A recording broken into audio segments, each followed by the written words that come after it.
It is the 23rd of July 1965 in London. Not in the smoky pubs or music clubs of Soho, but in Hampstead, a leafy bohemian neighbourhood on the north side of the city. The Rolling Stones are shaking up the airwaves, the Beatles are pushing boundaries, and England is buzzing with something new. The world is changing. Fast. In a quiet hospital room, a child is born. His parents name him Saul. His mother, Saul Hudson, is no ordinary woman. She's black, American, and entirely out of place in post-war Britain. She comes from Los Angeles with sharp talent and sharper instincts. A fashion designer and costumier with big dreams and the drive to chase them. Her work is bold, modern, electric. His father, Anthony Hudson, is English, an artist, quiet and inward. He designs album covers, draws, paints, thinks. He's not interested in fame, only in expression. He carries a kind of soft melancholy, the kind that often follows people who see the world too clearly. Ola and Anthony aren't the kind of couple England is ready for. Not in 1965. She's a black American woman. He's a white British man. In London, they find some freedom in creative circles. But even here, they draw looks, some admiring, others not. And soon things shift. They leave London behind and head north to Stoke-on-Trent. It's not a place people in fashion talk about. It's a working-class city, known for its pottery kilns and coal smoke. Brick terraces line the streets. It rains more than it shines. Glamour doesn't come here. But for Anthony, this is home. His parents live in a quiet suburb called Blurton, and as Ola's work begins taking her away more often, back across the Atlantic, Stoke offers something stole: family, routine, a slower rhythm. So Saul is raised here, for now. He spends his earliest years in the Midlands, far from the fashion studios of LA or the art galleries of London. He plays on wet sidewalks, watches chimney smoke curl into the sky. His grandparents provide structure. His father draws quietly in the next room. Life is calm, sometimes cold, but filled with the small sounds of a house where art and solitude meet. The boy doesn't speak much, but he notices everything. He is mixed in a place that is not. British, but not quite. Black, but not quite understood. There are no other kids like him on the block. He carries it in his body, even if he doesn't yet have the words. The house is filled with music and sketches. British records spin on the turntable. Pencils scrape across paper. Saul listens, watches, absorbs. This quiet kid in Blurton grows up with a strange combination of order and restlessness. There's love in the house, but something larger is always missing. A pull, a tension, a spark. His mother still calls. She's working in Los Angeles again. Big names, bright lights. But for now, Saul stays put. The smoke, the drizzle, the silence, they shape him. He's just a child in Stoke-on-Trent.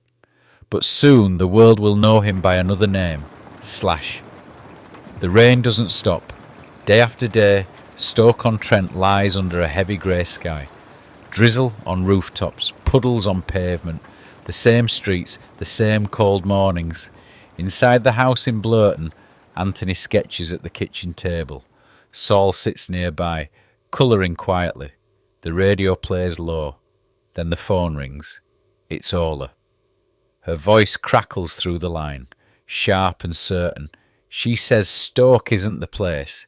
Not for her, not for her son.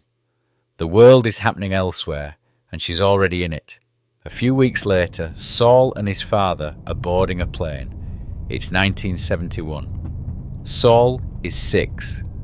He clutches a toy airplane, maybe a sketchbook.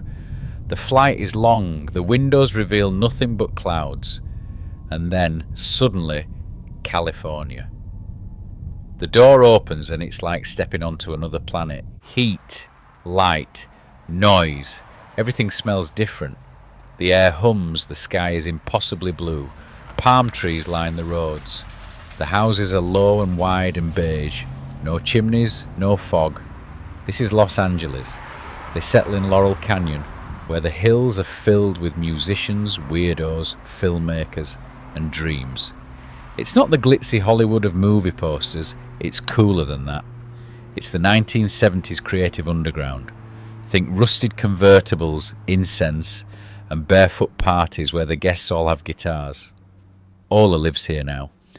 She's not just surviving, she's thriving. She designs clothes and costumes for the stars. Not background players, icons. David Bowie, Ringo Starr, John Lennon, Joni Mitchell, Diana Ross, Marvin Gaye. They pass through her world like comets, glamorous, brilliant, and sometimes broken. Her style is bold, draped, futuristic. She mixes Afrocentric flair with cutting-edge fashion. Her designs turn heads on stage, in studios, in photographs that will one day be called legendary. To Saul, it's overwhelming. The people are louder, the city is faster, and the sun never lets up. At school, kids sound different, they act different. He's British, black, quiet, and very much on the outside. But he watches, he adapts. He learns how to disappear in a room full of famous faces. Sometimes he goes with Ola to fittings or rehearsals.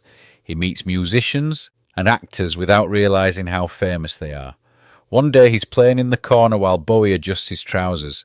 Another time he sits in a makeup chair while someone nearby discusses tour dates. It's surreal. But to Saul it's normal. He keeps moving. He's a blur in every room. Actor Seymour Cassell notices and gives him a nickname. You're always zipping around, kid, like a Slash. That's it, that's the name. From this moment on, Saul Hudson is Slash, but for now, he's still just a boy in a new world. His parents' relationship is crumbling. The house is full of art and noise, but not always peace. Sometimes he stays with his grandmother, where things feel safe, grounded. But even then, the rhythm of LA, its music, its madness, won't stop pulling at him. He doesn't know it yet, but something is already forming deep inside. A hunger, a sound, a need to express all of this chaos, this beauty, this confusion, not with words, with a guitar. It is the mid-70s in Los Angeles. The sun blazes hot every day in Laurel Canyon. The hills roll green and wild, wildflowers catching the breeze, while the city below buzzes with music and dreams. Streets curve and dip, perfect for racing on two wheels, fingers gripping the worn rubber handles. The frame is scratched, the tyres dusty, but to him, it's freedom. Every time he pushes off, pedals spinning fast, the world blurs behind him. The hum of the city fades, replaced by the roar of wind in his ears. He races down hills, bouncing over cracked pavement, leaping small ramps he builds from scraps of wood. The bike is his escape, his chance to be in control, to master speed and risk. But something else is pulling at him. A quieter force, a voice beneath the noise. Inside the house, his mother's record player spins. Bowie, Led Zeppelin, the Rolling Stones, fierce voices and fierce guitars fill the rooms. Shadows flicker on the walls as music moves through the air like electricity. Saul stops, bike leaning against the wall. He listens. He watches his father sketch album art and his mother sketch costumes. But it's the music he wants to hold on to. The thrum of a guitar string vibrating, the steady beat of drums, the raw power in a voice that's half scream, half whisper. One day, a guitar appears in the house. It's old, sunburst-coloured, its wood worn smooth from years of hands sliding along the neck. Saul picks it up. It feels heavy, alive. The strings buzz under his fingers, awkward and strange. But he's hooked. His fingers fumble clumsily at first. He makes noise, more noise than music, but he keeps going. Every chord feels like breaking through a wall. Every note is a new world opening. Around him, Laurel Canyon pulses with sound. Neighbourhood parties spill onto the streets. Neighbours strum guitars. Songs drift from open windows into the warm night. Saul feels the music inside him grow, tangled with his restless spirit and the speed he loves on his bike. They are two sides of the same thing: motion, energy, escape. But there's tension too. His parents' voices raise in quiet fights. His mother's glamorous life pulls her away more and more. His father drifts farther into his art. Saul sometimes feels like a shadow passing through both worlds, trying to hold himself together. Still, when he plays, everything makes sense. The bike and the guitar. They carry him beyond the small battles and big questions. The Sunset Strip, 1983, Los Angeles at night. The air smells like heat and gasoline. Neon signs buzz above darkened sidewalks, advertising names no one will remember by next year. The Sunset Strip stretches like a gauntlet. Clubs, bars, tattoo parlours and broken promises. Beneath it all, a heartbeat, rock and roll. This is where Saul Hudson comes of age. He's in his teens now. Long hair falling into his eyes, a second-hand Les Paul slung over his shoulder. The BMX is gone. The guitar has fully taken over. He walks the strip at night, wide-eyed and hungry. Flyers plaster every pole. Motley Crue, Quiet Riot, Van Halen knockoffs by the dozen. Everyone's chasing the same thing: fame, fury, fire. And Saul? He doesn't say much. He just plays. He practices until his fingers bleed. Literally. He learns by ear, by instinct. No lessons, no theory, just repetition and obsession. He plays for hours every day, sometimes locked in a room, sometimes perched on a friend's couch with a cigarette dangling from his lips, always chasing the sound in his head. He joins a band, then another, then another. The names change. The lineups implode. Rehearsals happen in garages, basements, bedrooms, anywhere that'll let them crank the volume without calling the cops. There are girls, there are fights, there's booze. And soon, drugs. It's all around him, part of the deal. The strip doesn't offer you a warning. It pulls you in with a wink, then devours the weak. Saul isn't weak, but he isn't immune either. He starts partying harder, showing up at rehearsals hungover, but still shredding better than anyone else in the room. His style sharpens, aggressive, bluesy, unfiltered. He bends notes like they're screaming. There's fire in every solo. He's not the flashiest, he's the realist, and that draws people in. One day, a call comes through. A band needs a guitarist. A real one. Gritty, loud, dangerous. He walks into the room and meets them. Stephen Adler, his childhood friend on drums. Duff McKagan, newly arrived from Seattle. A skinny guy with a snarl named Izzy Stradlin. And the frontman, Axl Rose. A ticking time bomb in snakeskin boots. The chemistry is instant, explosive. Within minutes, Slash knows this is the one. They rehearse in dives and rehearse in hell. Gigs blur together, tiny venues with broken speakers and sticky floors. But the crowd, they feel it, every time. Something raw, something real. The strip starts whispering about a new sound. Not polished, not pretty, but dangerous. They call themselves Guns N' Roses. It's chaos behind the scenes. Fights, walkouts, blackouts, lost guitars, broken bones. But when they're on stage, something clicks. The energy is pure. The band becomes a beast. And Slash is the flamethrower. He plays like he's possessed. And then, finally, someone notices. The right someone. A deal, a shot, a studio. The album will be called Appetite for Destruction. They don't know it yet, but they're about to light the fuse on the biggest explosion rock music has seen in a decade. And at the centre of it, top hat low, cigarette burning, Les Paul snarling like a wild animal, is the kid from Stoke who never really fit in anywhere. The roar of the crowd hits like a thunderclap every single night. Guns N' Roses explodes onto stages worldwide. Their sound raw and unapologetic, a furious blend of punk attitude, blues soul and metal fire. The Appetite for Destruction tour is a juggernaut. pulling the band from sweaty dive bars in LA to sold-out arenas in New York, London, Tokyo and beyond. The tour bus is a battered home on wheels, a coffin and a sanctuary all at once. Inside, the air is thick with smoke and stale sweat. The walls are plastered with set lists, scribbled notes, and the scars of too many late nights. Guitar cases lie open, chords tangled like vines. Sleep is a rare, precious commodity. Jet lag gnaws at their nerves as they cross time zones like ghosts. They arrive in one city, rush through sound checks, race onto stage under searing lights, and then vanish into darkness. Mornings arrive blurred and brutal, hangovers, muscle aches, and the relentless pressure to keep going. Backstage is a world apart from the thunderous applause. Bandmates snap at each other over small things, a missed cue, a lost pick, a bad mood. The strain of endless nights leaks into every word. Tensions simmer, sometimes explode, but the music keeps them tethered.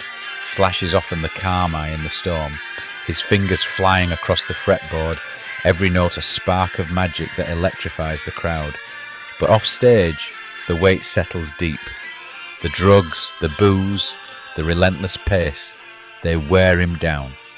He watches friends disappear into the haze, some falling into the abyss. Nicky Sixx, bassist of Motley Crue, becomes a dark mirror, a warning and a brother in chaos. Their paths cross often, sharing late-night confessions and the painful reality of addiction's grip. Yet when the lights hit and the crowd screams, Slash transcends it all. He's a force, wild, untamed, dangerous. The stage is his kingdom, the guitar his weapon. But the cost is steep. Relationships fray under the strain. Bandmates come and go, worn down by the pace or by their own demons. The dream they chase threatens to unravel. Hotel rooms become prisons, each one a little island of loneliness amid the chaos. Through it all, Slash never stops playing, because in the heart of the storm, the music is the only thing that feels real. Wembley Stadium, London. The world feels like it's breaking. Freddie Mercury, the electrifying, larger-than-life frontman of Queen, has passed away. The news hits like a gut punch, shaking the music community to its core. For many, Freddie was more than a singer. He was a symbol of fearless artistry, flamboyance, and raw human emotion. On April the 20th, 1992, a packed Wembley Stadium waits in hushed anticipation. The Freddie Mercury tribute concert is about to begin, a gathering of music's greatest, united in grief and celebration. Guns N' Roses steps onto the stage, but it's not the wild, unruly band the world once knew. The energy is charged with a solemn respect and a deep sense of loss. Slash, in his trademark top hat and leather jacket, grips his guitar. Across the field, Axl Rose's voice cracks with emotion. They launch into their cover of Bob Dylan's Knocking on Heaven's Door. The chords ring out, slow, mournful, but filled with fierce power. The crowd sings along, thousands of voices united in a tribute to a legend gone too soon. For Slash, it's more than a performance. It's a moment of reckoning. Behind the scenes, the band's fractures deepen. Years of tension, drug battles, creative clashes and personal wounds have taken their toll. The raw energy that once defined Guns N' Roses is slipping away. Soon after, the split comes, public, painful, unavoidable. Slash steps away from the chaos, stepping into the unknown. He rides into a new chapter. Solo albums, collaborations, fresh bands. It's a chance to rediscover himself, his music, his purpose beyond the shadow of Guns N' Roses. He forms Velvet Revolver, a supergroup of seasoned rockers, and embarks on tours that remind him why he fell in love with music in the first place. Slash's guitar sings with renewed life, a voice unchained. The world watches as the kid from Stoke, who once raced on a BMX in quiet neighbourhoods, grows into a rock legend, scarred but unbroken, wild but wise. His journey is far from over, and the music, It will always lead the way.